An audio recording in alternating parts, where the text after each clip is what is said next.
bienvenue à Pékin. Oui, à Pékin, qui l'eût cru, putain. Jamais Pékin n'avait été sur ma bucket list, mais écoutez, pourtant j'y suis depuis que quelques heures. Et j'ai déjà un choc culturel de fou malade. Du coup, oui, j'ai dit au revoir à la Nouvelle-Zélande et bonjour à la Chine pour une petite semaine, histoire de prolonger un peu le voyage avant d'entrer en France. Je suis super contente d'être là parce que ça va être vraiment hyper différent de tout ce que je connais. Premier voyage solo aussi, donc très contente de ça. Mais mon Dieu, déjà quelle aventure, hein, pour déjà passer la douane, la police de l'immigration chinoise. Alors ils parlent pas l'anglais, donc ils te demandent ton passeport, comme ça bon ils font les vérifs, puis en même temps ils connaissent ta langue, et après ils lancent un petit robot, une petite madame qui parle. Mettez d'abord votre main droite, mettez ensuite votre main gauche. Pour combien de temps vous êtes là? Donc en fait tu parles en français à un gars en face de toi, qui lui te parle en chinois, mais personne ne se comprend. Mais comme il y a le petit gadget de la petite madame robot, tout le monde se comprend. Ensuite, taxi, pour aller à l'auberge. Le taxi ne me comprend pas, évidemment. Donc ça va que j'avais le Google Trad chinois. Un petit monsieur de l'aéroport qui est venu m'aider parce qu'en plus faut tous payer. Tu sors jamais ta carte bleue ici et tu payes pas par espèce, ça se paye que par le téléphone. Donc j'ai 2 applis exprès pour ça. Donc je dois soit scanner le QR code du monsieur, soit je sais pas, je suis à la caisse, la dame elle scanne mon QR code, tout est relié à mon compte bancaire, comme ça je suis directement débitée. Enfin voilà, tout se fait par téléphone, c'est assez fou. Du coup voilà, je pense que j'ai été 1 heure dehors, rien que ça déjà j'étais là, oh waouh, que c'est pas ça. Donc voilà, j'ai fait une petite sieste pour vaincre la fatigue et là je vais aller me balader, repérer où est le métro pour demain et manger parce que ça y est, ma faim m'a réveillée. Voilà, c'était un petit peu long mais je suis arrivée à Pékin. Et voilà le placard à balai où je vais dormir. Alors c'est tout petit, mais c'est bien pensé. Franchement, il y a 1 milliard de miroirs également. Alors je suis à l'étroit, hein, on va pas se le cacher. Mais après tout ce qu'on a eu en Nouvelle-Zélande en termes de camping, etc. Là écoutez, j'ai les douches juste à côté, j'ai la machine à laver, j'ai les toilettes, j'ai un lit, je suis toute seule. Je vais y faire que dormir. C'est très bien. Mais c'est très drôle de voir à quel point tous les endroits sont comment on dit, ergonomisés, pensés. J'ai pas dormi de la nuit, d'accord? Alors,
bon matin tout le monde. Écoutez, aujourd'hui c'est une journée que j'attendais avec impatience, à savoir que je vais visiter la cité interdite, la place Tiananmen et la galerie des trésors. Donc ça va être full rempli d'histoire. Je vais apprendre plein de trucs sur la culture, enfin ça va être trop bien quoi, je suis trop contente. En plus il va faire beau je crois. Voilà. Regardez ma Babette, j'ai emmené ma petite Kitty en balade. Enfin voilà, là je pars prendre le métro, il est 6h30 et puis let's go quoi.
ça y est, j'ai fini la cité interdite, c'était trop bien. C'était super beau, c'était impressionnant, je pensais pas que c'était si immense. C'est plein de symbolique. Genre, déjà, c'est sur la ligne centrale, il y a une ligne au sol. C'est sur la ligne centrale de Pékin, donc c'est en plein milieu. Et toute la cité interdite suit cette ligne sur 7 km. Donc en fait, la cité interdite, c'est juste une partie de tout le truc. Avec la place Tiananmen, il y avait la cité impériale, enfin il y avait plein de choses. Il y a la cité où les anciens empereurs viennent se reposer quand ils sont à la retraite, enfin bref. C'était génial, elle nous racontait plein de choses, ça tourne tout le temps autour des 4 forces, le vent, l'eau, la terre, le feu, oui. Et tout ça, ça s'harmonise ensemble, ça lutte les uns contre les autres pour avoir la balance, le yin, le yang, tout ça, enfin c'était super intéressant. Et une anecdote qu'elle nous a racontée qui m'a fait bien sourire, c'est que devant tous les temples, tous les grands bâtiments chinois, à droite il y a un lion, une sculpture de lion, et à gauche il y en a une autre. Et en fait elle nous demandait comment on arrivait à les différencier parce que les deux veulent dire des choses différentes. Bon, moi au début je savais pas. Et en fait elle me disait, alors déjà l'homme sera toujours du côté gauche, la femme toujours du côté droit. Donc le côté empereur, côté du lion à gauche, et côté madame de l'empereur, côté lion de droite. Et en fait le lion de l'homme, de l'empereur, il pose sa patte sur une sphère. Et en fait ça symbolise la terre, donc il contrôle le monde. Et le lion de la dame, elle pose sa patte sur un bébé lion. Donc en fait ça veut dire qu'elle est là pour faire l'héritier quoi. Et elle a aussi, à la différence du lion homme, les yeux un peu fermés et les oreilles baissées en mode elle ne sait pas tout, elle ne connaît pas tout, enfin elle n'entend pas tout. Voilà, ça m'a fait sourire, ça montre bien la place de la femme et de l'homme, en tout cas dans l'Empire chinois, mais d'avant. J'espère que ça s'est amélioré, mais bon. Voilà, donc là cet après-midi, je fais le parc qui est derrière la cité interdite, où on peut monter tout en haut pour avoir la vue sur toute la cité. Donc là, je me suis calée là. Juste avant, je suis allée me chercher des petites noodles aux légumes. Ça, je sais pas ce que c'est, je pense que c'est une sauce qui arrache. Dans le petit boui-boui d'à côté. Et donc voilà, je vais manger et repartir me balader.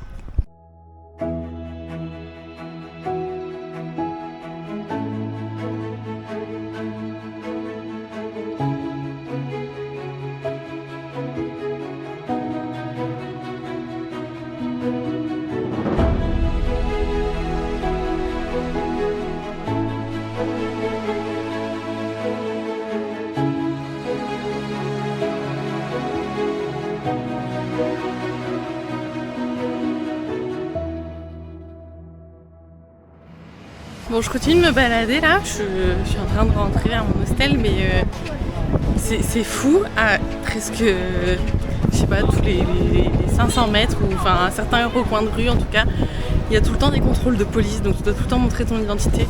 Ils scannent et tous les cartes d'identité des Chinois, c'est fou quand même, c'est hyper sécure. Bon, moi je montre mon passeport, des fois ils voient même que j'ai pas la tête de la chinoise, ils me disent allez vas-y c'est bon. Mais voilà, c'est tout.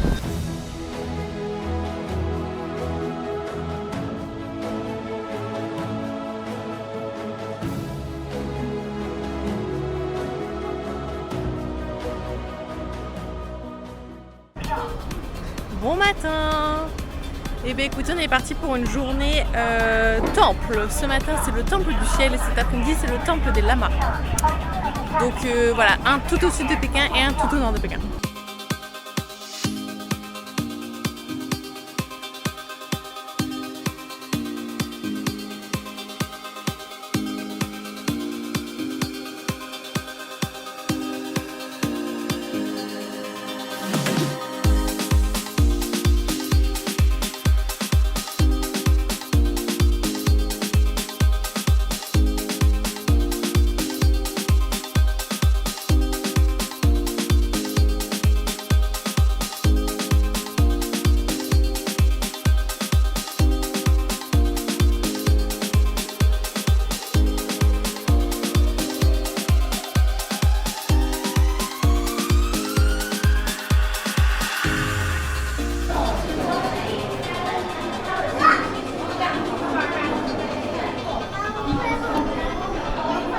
J'ai tout compris. Top, top, top.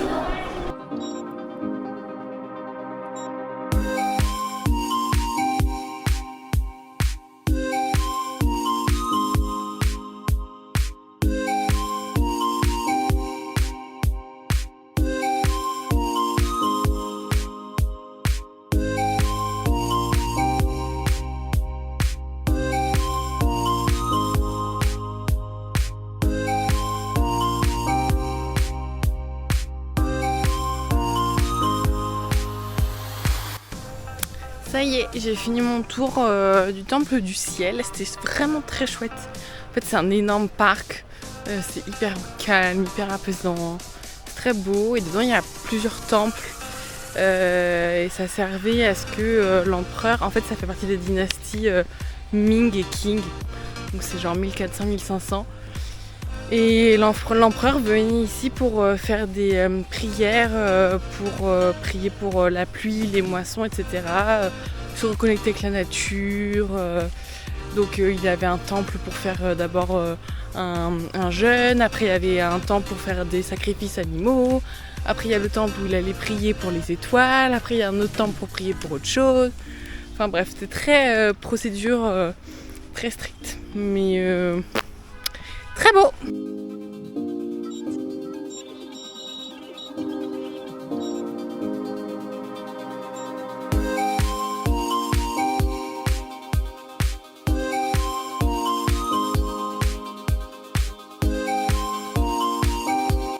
Bon, je suis au temple des lamas et c'est un temple connu pour être un temple qui réalise les souhaits. Donc quand tu passes l'entrée, ils te donnent des encens qu'il faut que tu ailles faire brûler. Déposer auprès de Bouddha et réaliser ton souhait. Enfin, demander à ce qu'il se réalise.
Et bon matin tout le monde. Et bien sachez qu'aujourd'hui je visite une des 7 merveilles du monde. Oui, rien que ça. Donc le plan c'est de faire une des 3 sections de la Grande Muraille de Chine qui est accessible depuis Pékin. De jour mais aussi de nuit, c'est la seule qui est accessible le soir au coucher du soleil, donc j'ai pris les 2 options. Et en plus, entre la visite de jour et la visite de nuit, on visite un village qui s'appelle Gubei. C'est un village d'eau, regardez. Là on est juste à l'entrée, donc pour l'instant c'est déjà trop mignon. Et tout là-haut, je sais pas si avec la GoPro on verra, mais sur la crête de la montagne, là-haut, et bah il y a la muraille. Voilà, donc l'idée ça va être de commencer par faire la rando sur la Grande Muraille de jour, redescendre, tout ça donc en téléphérique. Donc je monte, je marche, je redescends téléphérique, après je visite le village d'eau et après je reprends le téléphérique pour remonter, pour faire de nuit. J'espère que j'aurai le temps parce que je dois redescendre pour rejoindre le bus avant 19h30. J'espère que le soleil sera suffisamment bas pour que ce soit beau quoi. Voilà, je suis trop contente.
les gars, c'est maintenant ou jamais. Je suis impressionnée du peu de touristes qu'il y a.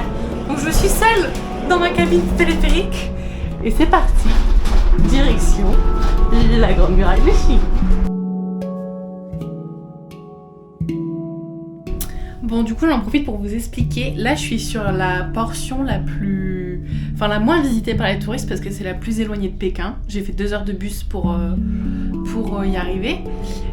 Mais par contre, c'est la plus belle parce qu'elle est encore dans son état d'origine. Que les autres portions, les 3/4 ont été reconstruits pour que ce soit plus accessible pour les touristes. Donc là, ça va être trop bien. Et le petit village en contrebas, la Gubei, le village d'eau, en fait c'est une reconstitution. Enfin, il y a encore pas mal d'éléments qui sont vrais, mais il y a beaucoup de choses reconstruites parce que en fait à la base c'était un vrai village, c'était un village de la dynastie Qing, je crois. Et c'était un peu le point d'appui quand ils ont construit cette portion de la Grande Muraille. Donc voilà, donc l'idée c'était de le visiter et d'en plus faire la portion la plus authentique quoi, de la Grande Muraille. Et là j'y vais par téléphérique, mais sinon on peut y aller à pied, sauf que c'est 90 minutes de rando pour monter. Et après là-haut il faut encore 1 heure pour faire la portion que je veux faire. Donc pas le temps en fait. Donc du coup je vais juste faire téléphérique, monter, redescendre et remonter pour la nuit. Parce que j'ai pas le droit de rester en haut et d'enchaîner avec celle de la nuit. Mais bon, c'est ouf, j'en reviens pas d'être là. Regardez, toutes les montagnes là-bas. Trop bien.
Et bonjour. Quel jour on est? On est le lundi 27 avril. Ce matin c'était un peu grasse mat après cette grosse journée à la muraille de Chine qui était juste exceptionnelle. Et là je suis dans le quartier artistique de Pékin. C'est hyper contemporain, ça n'a rien à voir avec ce que j'ai vu. En fait c'est des anciennes usines qui ont été réhabilitées en musée. Et c'est aussi le lieu où tous les étudiants en art laissent parler leur créativité. Et voilà, donc là c'était balade matinale, il est 11h30. Comme j'ai pas encore mangé, que j'ai très faim, je vais me faire des super bonnes noodles au bœuf. Et puis voilà, cet après-midi je vais aller dans un marché qui fait un peu comme un souk avec des antiquités. Voilà, je sais plus parler non plus, mais voilà, j'espère que je vais trouver plein de choses trop mimes. Et puis ce soir, je pense que je vais retourner à Qianmen, c'est la porte d'entrée de la cité interdite. pour aller manger du canard laqué. Oui, aujourd'hui je mange beaucoup. Parce que c'est la spécialité de Pékin, donc il faut que je teste. Voilà, bisous.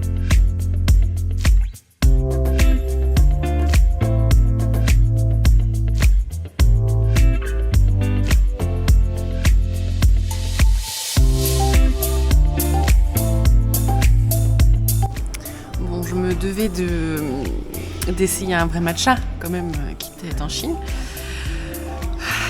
Bah, je comprends toujours pas. Non. Alors, il est meilleur que ceux que j'ai déjà goûté.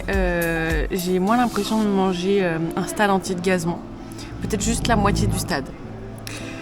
Mais non, je comprends pas toujours. Non. Ok, bon, j'ai bu la moitié. Finalement, si fait. Je reviens sur ce que j'ai dit. C'est pas si dégueulasse.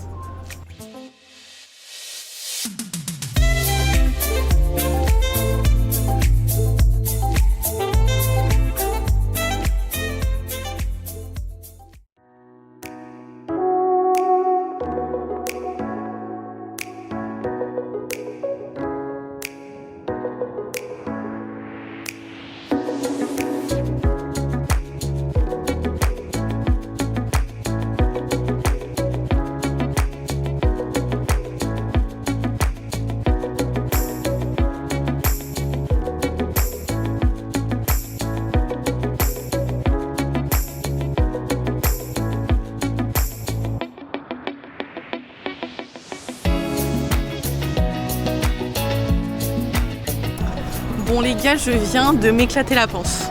Mon Dieu. J'ai éclaté le budget repas aussi. Bon, on parle de 20 €, hein, c'est pas... Mais en Chine, c'est cher. Mais purée, comment c'était mal parti au début. Parce qu'en fait, je sais pas comment ça se mange, ce truc. Elle me sert le magret de canard coupé, là. La petite barquette avec les petits concombres, les petits condiments, tout ça. Qu'est-ce qu'elle m'a amené aussi? Bah, du coup, les crêpes. Et le riz. Et je me dis, mais je suis censée faire quoi avec tout ça? Et du coup, je commence à paniquer un peu. Je me sentais tellement gênée. J'étais toute seule au milieu de la salle. Je sentais les regards sur moi. Donc, ni deux, Google est mon ami. Donc, Google m'a dit qu'il fallait que je mette tout dans la crêpe et qu'après, je mange la crêpe. Sauf que j'étais là, est-ce que je peux manger avec les doigts? Est-ce que c'est mal vu? Est-ce que... Et la table d'à côté, heureusement, ils avaient pris pareil. Ah bah, j'ai copié ce qu'ils ont fait. Et ma foi, je me suis régalée. En fait, il faut prendre une crêpe.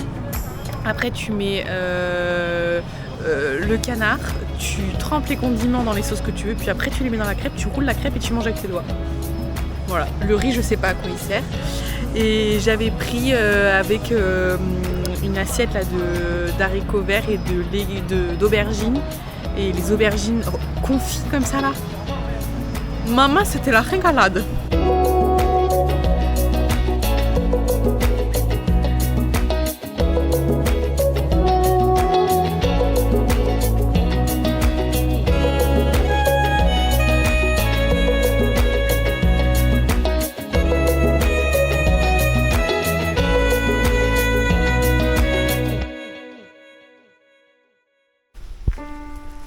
Ça y est, on est sur une fin de voyage.